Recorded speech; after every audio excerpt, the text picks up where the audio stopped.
Жалал-Абад шаардын санитардык абалын жакшыртуу үчүн жергиликтүү тургундарга түшүндүрүү иштери башталды. Алгач Тоголок Молдо көчөсүндө жайгашкан көп кабаттуу турак үйлөрдүн жашоочуларына тазалык муниципалдык мекемеси, санитардык экологиялык инспекциясы жана Достук аймактык башкармалыгынын өкүлдөрүнүн катышуусунда өткөрүлдү. Санитардык экологиялык инспекциясы белгиленбеген жерлерге турмуш тиричилик таштандыларын жана буюмдарын таштаган жана таштандыны өрттөөгө айып пул салынаарын айтып, жарандарды таштанды таштабоого үндөдү. Жыйынтыгында шаардын тазалыгын камсыздоо багытында уюштурулуп жаткан мындай иш-чаралар башталды. Алдыда дагы улантылат. Жашоочулар үчүн айып пул 30 эсептик көрсөткүч, ал эми юридикалык жактарга 130 эсептик көрсөткүч менен эсептелет. Эскерте кетсек, бир эсептик көрсөткүч 100 сом. Демек айып пул 3000 сомдон 13000 сомго чейин болот.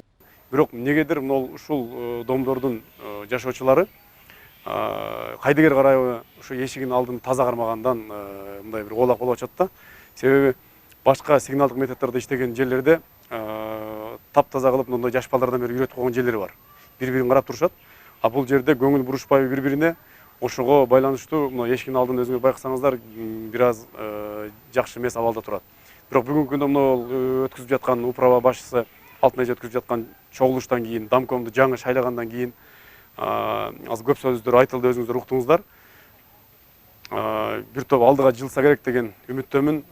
Биз дагы өзүбүздүн колубуздан келишинче ошол өз убагында сигналдык методко өзүбүздүн техниканы жөнөткөнгө аракет кылып турабыз.